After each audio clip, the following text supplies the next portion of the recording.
السلام عليكم ورحمة الله وبركاته. يسعدني ويشرفني أن نلتقي بكم، وأعتذر جدا. أنا كان في نية الحضور لكن لظروف خارجة عن إرادتي وفي آخر لحظة ما قدرتش. العنوان بتاع المحاضرة The Perspectives of Pharmacognosy Between Traditional and Contemporary Medicine, Will They Stay? If you look to the areas which I'm working on: application of ethnopharmacology, application of natural products chemistry, pharmacognosy in food, nanochemistry, p-products. As I usually say, that our strategy is that science is fun and enjoyable. We work hard. Why? Because we enjoy science, and outcome educated young students to be better than us. So the fully chart of working in natural products or pharmacognosy, that a teamwork started from ethnopharmacology, which is uses of plants or natural organism in traditional medicine, and then identification of the plant, for example, by a botanist. Then it started with the chemistry, extraction, isolation, and purification using art techniques of chromatography, then spectroscopy using especially NMR, MS, and X-ray.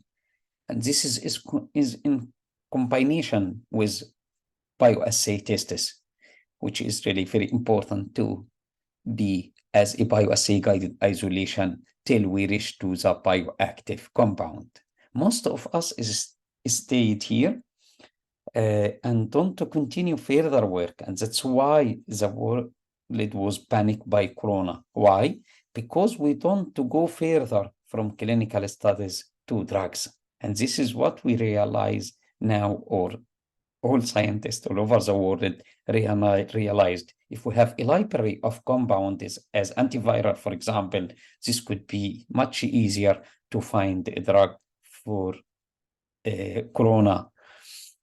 So I like this paper, which published by a colleague from Copenhagen University in ethnopharmacology. What traditional practitioners have gained from last 25 years of ethnopharmacological research?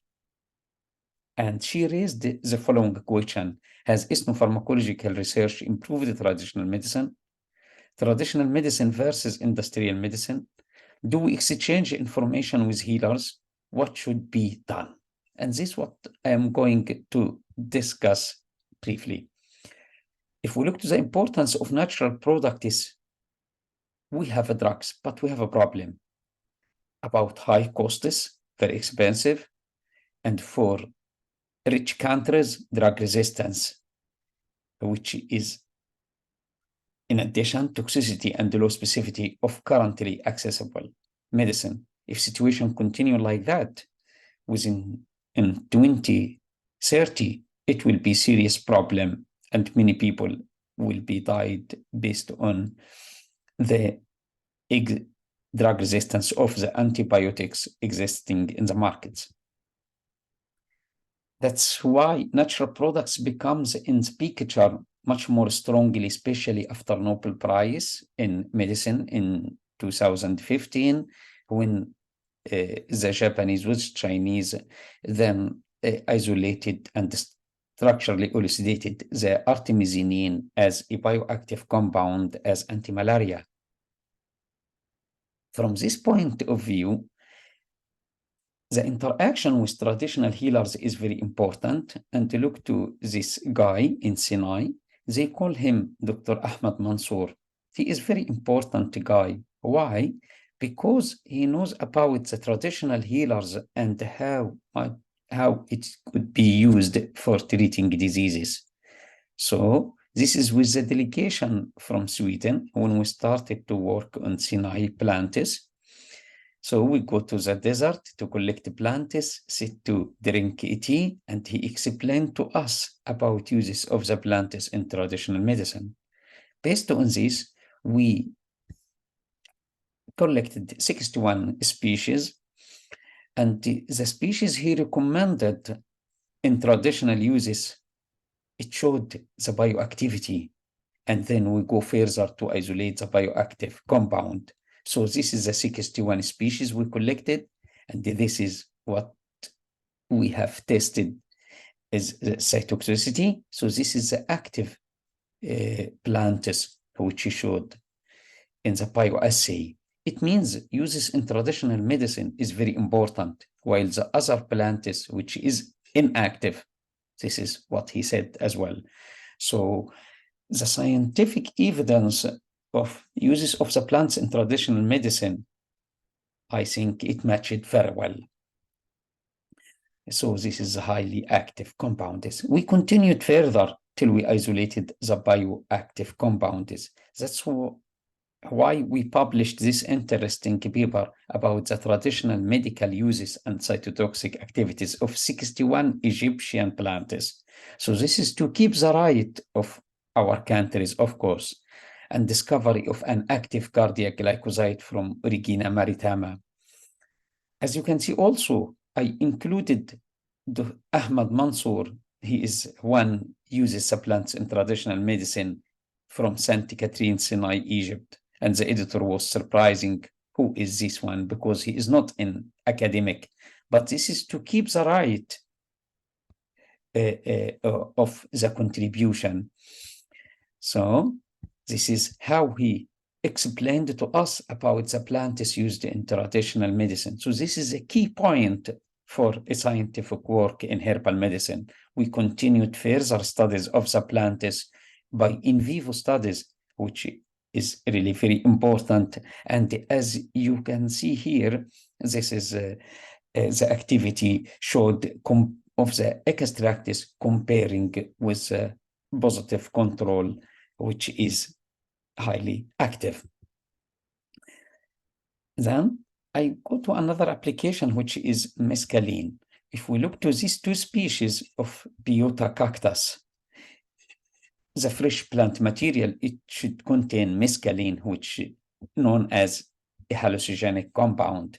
But we investigated much more older species of 5,700 years ago. This was the oldest specimen. And we would never expect that it still contains anything, but we found out that it still contains mescaline. And this, of course, we proved the age of the species of 5,700 years by radiocarbon data. And this is how much percentage we could found in the plant species. So this was the oldest specimen has been studied, and it displayed psychotropic properties. So this showed how much importance to see the bioactive compound in correlation with uses in traditional medicine. We are very happy here, not because we are eating mescaline, but because we published the paper in Lancet, which the impact factor now is very high. We continued this interesting work to further investigate these bioactive species, and as I usually say to my students, think outside the box. So we found out it contained further alkaloids which showed psychoactive properties. That's why we published this paper in Journal of Psychoactive Drugs. We continued the work with the senses, and that's how the teamwork and how to combine between different fields is really very important. So if we study the senses of analogs of mescaline and structure activity relationships, we found, for example, this is active compound while this is inactive. After working in this area, we found out that a very important book in pharmacognosy, they talked about our interesting work. As you can see, this is an interesting report by Hisham El-seedi, which it showed the light of possible use by native North American people of 5,700 years ago of two specimens which showed a mescaline. So this is a reward from science. If you really work hard and if you find interesting results, then you can see how much you get at the end. From this point of view, if you look to this interesting paper by the great scientist Neumann and Craig, they say nature as a source of drugs for millions. This is Egypt is number one, and this is we all as Egyptians should be very proud about that Egypt, according to this paper, is number one of the 700 drugs found in the Epirus papyrus, followed by Chinese, Indian, Greek, and Roman. And the natural products also in another paper, it showed that it comes also, they found it in the temples in our museums. So this is really very interesting for us as Egyptian. We are very rich, and we are very rich in drugs regarding the historical time. From this point of view, I was very interested to work more in the history of Islamic medicine. And this is very nice story for me, at least, because I could study about Islamic golden age and also Roman and ancient Greek, etc. And the aim of this paper is to touch a very sensitive area, which is plants mentioned in Holy Quran. From this regard, I discussed the traditional uses of the Holy Quran plants by Islamic, Greek, Roman, Persian, Chinese, Indian. So not only the plant is mentioned in Holy Quran, but I touched also the historical other societies. Then we study the detection and the investigation of the biological activities and preclinical and clinical studies to find out a drug from this based on scientific evidence. So we study such plants or fruits which has been mentioned in the Holy Quran based on scientific evidence. For example, if we take the grapes, this is a Latin name, of course, what was the activity? Antioxidant. And what is the active compound? Was resveratrol as anti-cancer, as we know. What about swag? We know that it is very good as antimicrobial. That's why it is, which of course mentioned in prophetic medicine for toothbrush, and because it contains this flavonoid, and this has been studied also in clinical trials.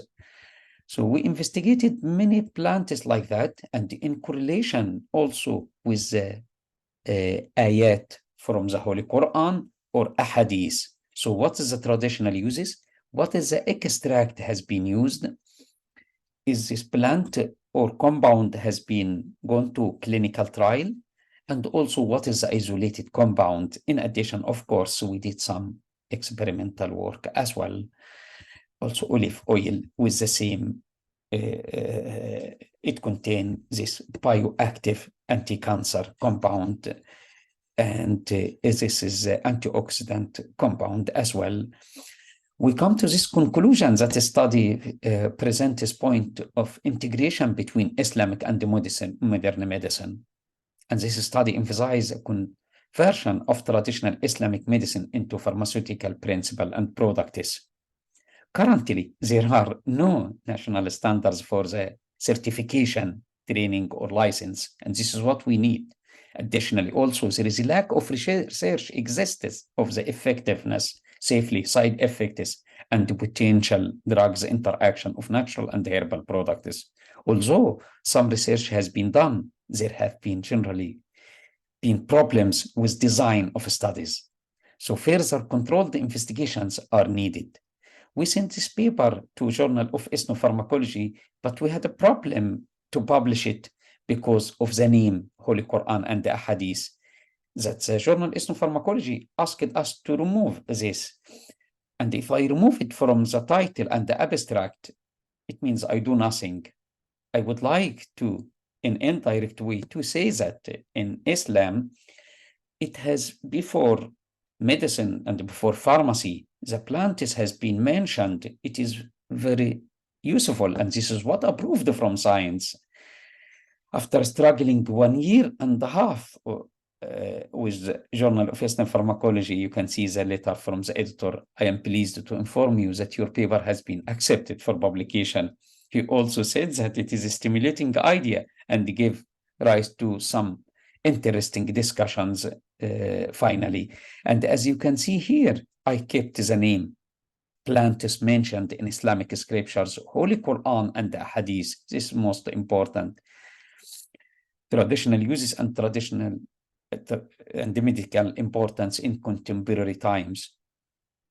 For us, of course, our religion, respect to all the other religions, but this is also indirect way about peace and about, if we look from scientific point of view, this is very interesting and very important for us. This encouraged us to work more in travels from Islamic culture to chemistry, pharmacology, and food trends in recent times. I think you know travel, and there is hadith about Prophet Muhammad sallallahu alayhi wasallam عن سعيد بن زيد قال النبي صلى الله عليه وسلم الكمأ من المن وماؤها شفاء للعين.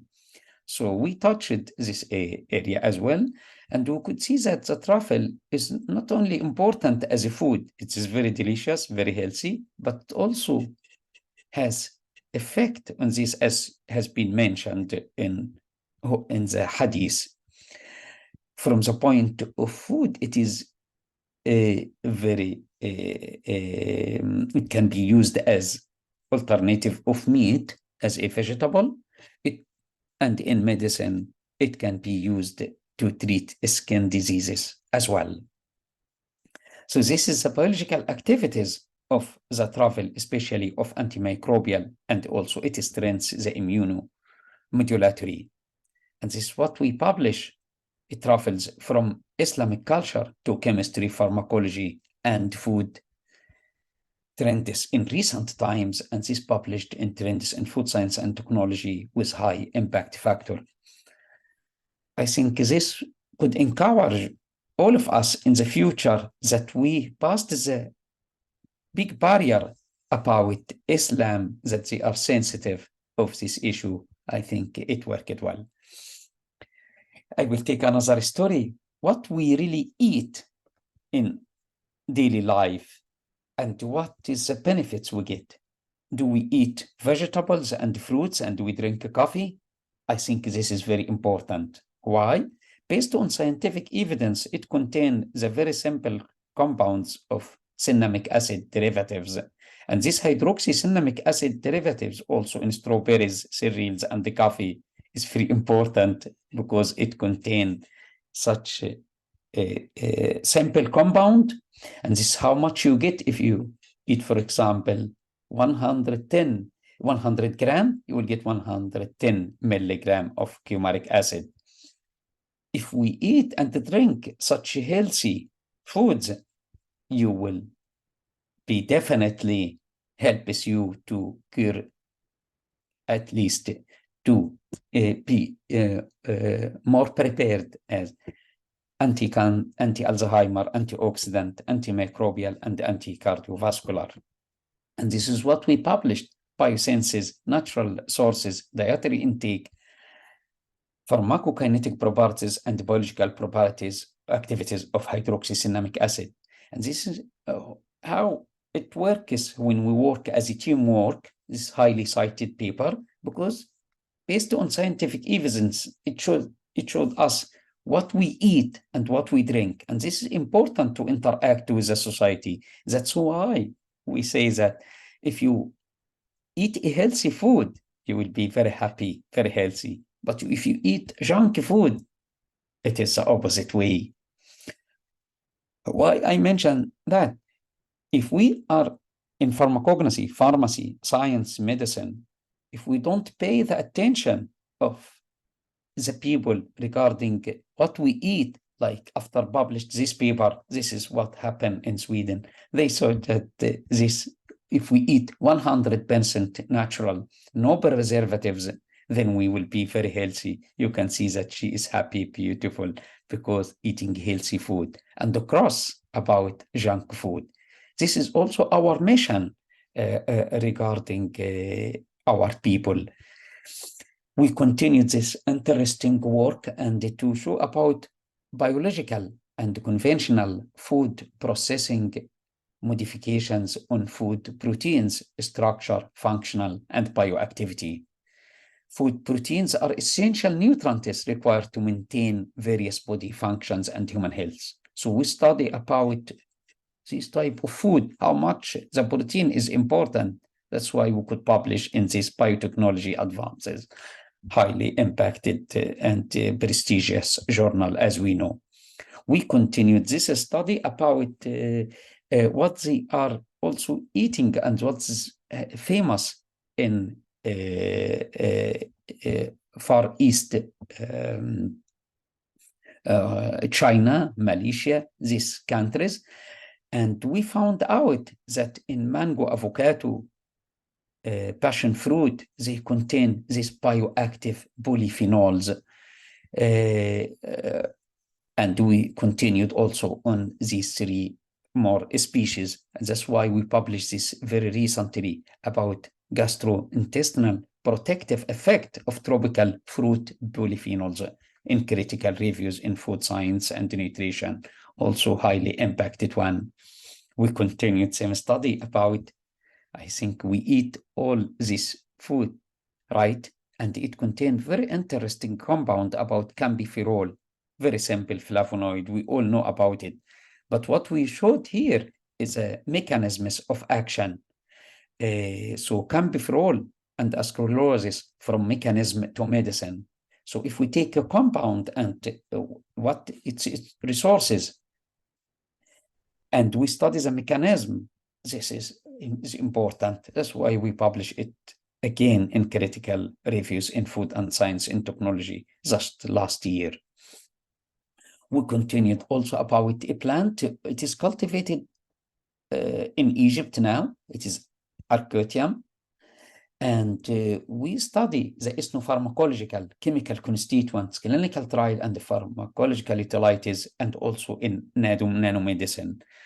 So this arcutium is originally from China, but recently it is, or some time ago, it is also cultivated in Egypt. And this is what we showed regarding different activities and what about also the mechanism of action and the clinical studies as well against various elements. We are working more on the lab regarding this species. Another story, and we interacted with Corona. This was very serious problem. It makes the world panic. And again, I think it is our duties when there is a serious problem like that, we interact with it from scientific point of view. And this is what happened for more than 10 papers we published in this area. The highlight rule of natural products, especially medicinal plants, microorganisms, marine, and or their derivatives as promising drug, lead against different species of various, in particular, COVID-19. What was the conclusion for that? That we studied several plants. What is their bioactive compound is in clinical trial? Alkaloid, for example, here is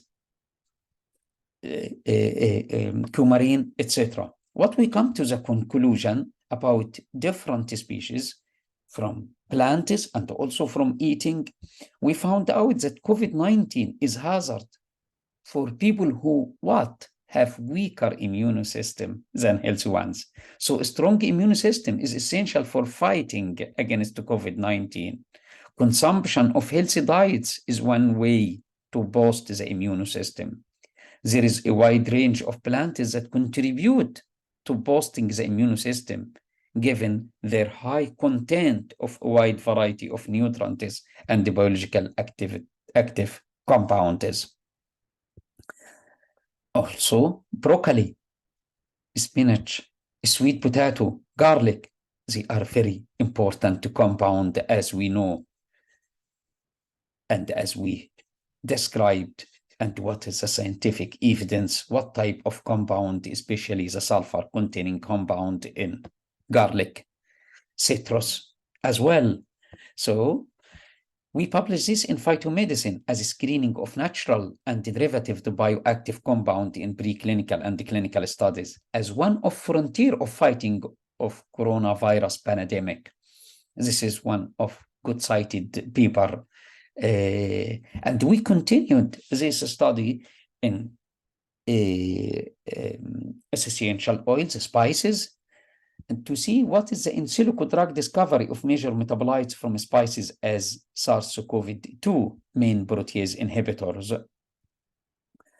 So we found out using molecular docking as well. And I would say this is important to compile many subjects, especially chemical space, molecular docking, GNPS, all this kind of will help in shortcut identifying the bioactive compounds.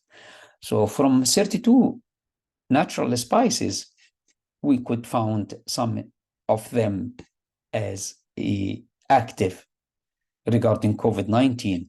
And the most active compound was sulfenolic acid through molecular docking. And we are working now in the activity at lab. So compile between molecular docking it could be very good guide for such work. Now we are also working about GNPS. And what's GNPS? It is Global Natural Product Social Molecular Networking, GNPS, and we use that in compilation with Dictionary of Natural Products. We published several papers, included several Egyptian plants. Among them, of course, we have just a recent paper accepted with your respected faculty of pharmacy of المنوفية University. We used such system for comparative of LTQ-MS of extracts, for example, and this is with Ain-Shams University, Faculty of Pharmacy, and German University in Cairo. We compared the bioactive constituents of two species. This is how it is one of our active areas some years ago, to use the metabolomics for identifying the chemical constituent and to use it for comparison between two species, for example. And this is a chromatogram of LC-MS of the two species. Then we use this molecular docking to get the map for identifying the chemical constituents. And this is what we identified as secondary metabolites in both species. Then about nanoparticles, we use also nanoparticles in some applications. And the properties of nanoparticles, as we know, it is uniformity, it is good electrical conductivity. This is a characterization, stability, catalytic performance, magnetic properties, and the biological activities. As we know, this is a dimension of types of nanomaterials, and it can be from 1 to 100 or below 100 or the two-dimensional and three-dimensional as well, as you can see in the picture. And the application of nanotechnology, not only in drug delivery, but also it can be in food industry, in agriculture, in water treatment, in textile industry. So we touched this area, and we had been using, of course, TEM and SEM in order to do the characterization. Then we use also the biological activities. It is very simple. to react the extract with the metal ion to do the reduction, then the cross of nanoparticle stabilization, and then to go to capped stable nanoparticles. And then we study the biological activities. The last method we used also recently with some papers, it is about to use NIR spectroscopy for identification of the bioactive compound. So this is near infrared in IR spectroscopy. For example, we used it for identification of green tea, for example, and this what we had been identified as a bioactive compound is. Then we go to the last story about our history of Egypt and what has been mentioned about bee products. Is bee products is important? Yes, even economically. Why? Because bee pollination, this could be really very strong. Why? Because pollination, of course, as you know, it can be self-pollination or it can be cross-pollination. And this could increase dramatically the product is. For example, this is a quality. If you have bee houses, you see this quality of fruits. If you don't have bee houses, it is this. So the culture that we should emphasize to have bee houses in every farm of fruits, vegetables.